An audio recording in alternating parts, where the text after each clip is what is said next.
আপনি কারে দালাল মুক্ত করবেন? এই হসপিটালে যারা চাকরি করে তারাই তো বড় বড় দালাল।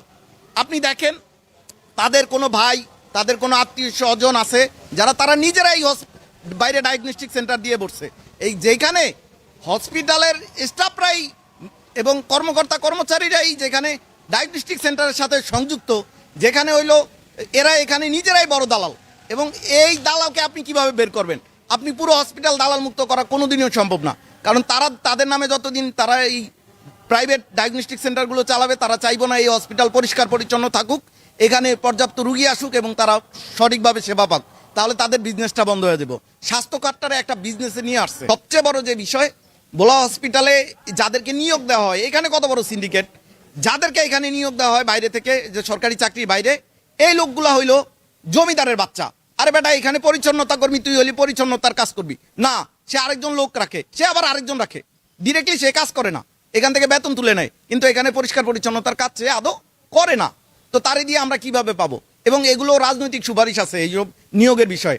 আমি স্পষ্ট রাজনৈতিক ব্যক্তিদের উদ্দেশ্যে বলতে চাই, আমাদের হসপিটাল পরিষ্কার পরিচ্ছন্ন রাখার জন্য পরিচ্ছন্নতা কর্মী নিয়োগ দিবেন। ভোলা হসপিটালে এখানে যন্ত্রপাতি অটো নষ্ট হয়ে যায়। কেন নষ্ট হয়? কারণ এই দালালরা যারা এই হসপিটালের সাথে বাইরে ডায়াগনস্টিক সংকটের সাথে যুক্ত, এবং এইখানকার কর্মচারী কর্মকর্তারা দালাল, এটা একবারে কোড আনকোড একবারে স্পষ্ট কথা, আমি চাইলে প্রমাণও দিতে পারবো। এই দালালদের কারণে এই হসপিটাল ডেভেলপমেন্ট হচ্ছে না। 200 শয্যা বিশিষ্ট হলেও এই হসপিটালের বাস্তবে কিন্তু 250 শয্যার কোনো কার্যক্রম নাই। এবং আমরা ইতিপূর্বে অনেক কষ্ট করে হলেও 10-12 জন 15 জন ডাক্তার এখানে সংযুক্ত করতে পারছি। তারপরেও তাদের পক্ষে এখানকার যে প্রায় 22-23 লক্ষ লোক, এদেরকে চিকিৎসা দেওয়া সম্ভব হয় না। দেখা গেল এক একজন ডাক্তার সকালবেলা বসলে তার রুগী দেখতে হয় 200 থেকে 250, এটা তার পক্ষে কঠিন হয়ে যায়। এবং এইখানে যে পরিমাণ রুগী আসে, আমি একটু আগেও দেখলাম যে শিশু বিভাগে বেড হইল 60 থেকে 70টা, রুগী আছে 250 থেকে 300। এটা আসলেই খুবই কঠিন একটা অবস্থা। এবং এইখানে সবচেয়ে বাজে যে জিনিসটা, কয়েকদিন গত বছর আমরা এখানে ময়লা পরিষ্কার করছি, এইখানে ময়লা, এই হসপিটালটারে এরকম করে রাখা হয়েছে মনে হয় এই হসপিটালে চিকিৎসা নিতে আসে পশুরা। কেমন পশুরা? মানুষ কেউ এখানে চিকিৎসা নিতে আসে না। আপনি প্রাইভেট ক্লিনিকগুলো যান, চকচক করবে, কিন্তু ভোলা হসপিটালে ঢুকেন, এটা চকচক করে না, এটারও অন্ধকার করে রাখা হয়েছে। কেন অন্ধকার করে রাখা হয়েছে? এইখানকার হসপিটালের, আমি স্পষ্ট করে বলছি এবং আমি জেনে বলছি, বুঝে বলছি, এই হসপিটাল পুরোটাই দালালে ভরা। এখন যখন আপনি আসবেন, আজকে ম্যাজিস্ট্রেট মহোদয় যদি আইসা বলে হসপিটাল দালাল মুক্ত করব, আপনি কারে দালাল মুক্ত করবেন? এই হসপিটালে যারা চাকরি করে তারাই তো বড় বড় দালাল। আপনি দেখেন তাদের কোনো ভাই, তাদের কোনো আত্মীয় স্বজন আছে যারা তারা নিজেরাই বাইরে ডায়াগনস্টিক সেন্টার দিয়ে বসছে।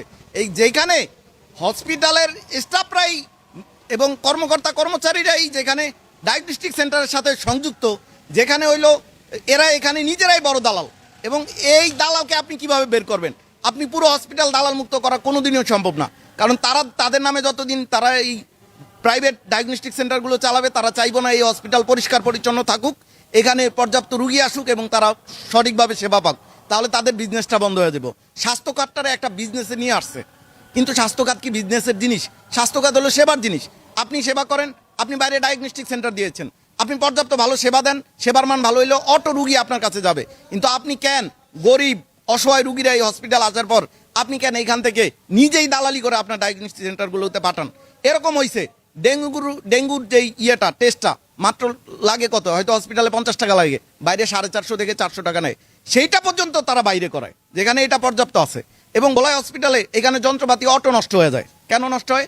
কারণ এই দালালরা যারা এই হসপিটালের সাথে বাইরে ডায়াগনস্টিক সংকটের সাথে যুক্ত, এবং এইখানকার কর্মচারী কর্মকর্তারা দালাল, এটা একবারে কোড আনকোড একবারে স্পষ্ট কথা, আমি চাইলে প্রমাণও দিতে পারবো। এই দালালদের কারণে এই হসপিটাল ডেভেলপমেন্ট হচ্ছে না। প্রত্যেকটা হসপিটালে যারা আছে এই ধরনের দালাল, যারা চাকরি করে, তাদের চাকরিচ্যুত করা, অতি শীঘ্রই তদন্ত করে যাদের নামে এই ধরনের আত্মীয় স্বজনের নামে তারা নিজেরাই পরিচালনা করে, এটা সবাই জানে, ওপেন সিক্রেট। যারা জানে তাদেরকে অতি দ্রুত হসপিটাল থেকে বিদায় করা। আপনার হসপিটালে চাকরি করার দরকার নেই। হসপিটাল এখানে লেখা আছে দালাল মুক্ত, হসপিটালের মধ্যেই দালাল। আপনি কিভাবে দালাল মুক্ত করবেন? এটা তো দালাল মুক্ত করা সম্ভব না। যারা পরিচালনা করে হসপিটাল, যারা এখানকার কর্মকর্তা কর্মচারী, তারা নিজেরাই সবচেয়ে বড় দালাল। তাই এটা কখনোই দালাল মুক্ত হচ্ছে না।